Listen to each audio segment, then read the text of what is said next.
আমাৰ পৱন শইকীয়া সমন্বিতে বহুকেইগৰাকী ব্যক্তি আছে। তেওঁলোকে অসম গণ পৰিষদ দলত আজি পুনৰ যোগদান কৰিব।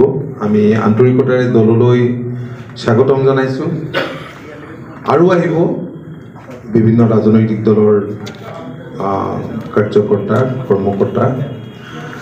আমি তেখেতসকলক আন্তৰিকতাৰে অসম গণ পৰিষদ দললৈ স্বাগতম জনাইছোঁ আৰু মোৰ বিশ্বাস যে তেওঁলোকৰ যোগদানে নিশ্চিতভাৱে গণ পৰিষদ দলৰ ভেটি শক্তিশালী কৰিব।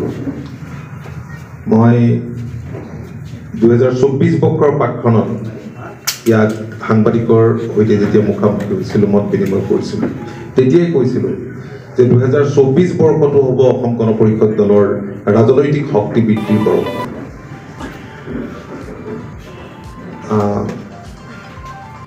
কেতিয়াবা এনেকুৱা যে মই কিয় এৰি আহিলোঁ, আফচোচ কেতিয়াবা আছিলে নেকি? না, মোৰ অনুশোচনা নাছিল, কাৰণ দলে মোক সদায় মৰমেৰে মাত দি আছিল। আৰু বৰ্তমানৰ সভাপতিগৰাকী যিদিনাখন দায়িত্ব ল'লে, তেওঁ সেইদিনাখনেই মোক এটা আহ্বান দিছিল, ভক্ত আহক একেলগে কাম কৰোঁ। আৰু মই আগতেই কৈছোঁ, ভাই ককাইৰ মাজতো মতানৈক্য সংগ্ৰাম। এতিয়া এনেকুৱা এটা সময় আহিছে, দেশখন জাতিটো, মোৰ ৰাজ্যখনৰ বাসিন্দাসকল, এওঁলোকক এনেকুৱা এটা পথৰে আগবঢ়াই নিয়াৰ ক্ষেত্ৰত ময়ো সহযোদ্ধা হ'ব খোজোঁ। ৰাজ্যখনত বৰ্তমান যিটো মিত্ৰজোঁটৰ শাসন চলিছে, অসমৰ এগৰাকী গতিশীল মুখ্যমন্ত্ৰী ডক্টৰ হিমন্ত বিশ্ব শৰ্মাও এদিন কংগ্ৰেছত আছিলে, আৰু তেওঁ আজি আহি এটা ৰাষ্ট্ৰৰ চিন্তাধাৰাৰে তেওঁ ভাৰতীয় জনতা পাৰ্টী, তেওঁ যেতিয়া কংগ্ৰেছত আছিল তেতিয়া তেওঁ এনেকুৱা ধৰণৰ কথা বতৰাৰ সন্মুখীন হ'ব লগা হৈছিল বা দায়িত্ব পালন কৰিছিল। শোণিতপুৰ অসমক কেনেধৰণে আগুৱাই লৈ যাব? শোণিতপুৰ জিলাৰ পৰা যিহেতু আপুনি অহা, শোণিতপুৰত যথেষ্ট জ্যেষ্ঠ দলৰ নেতৃত্ব দি থকাসকল আছে।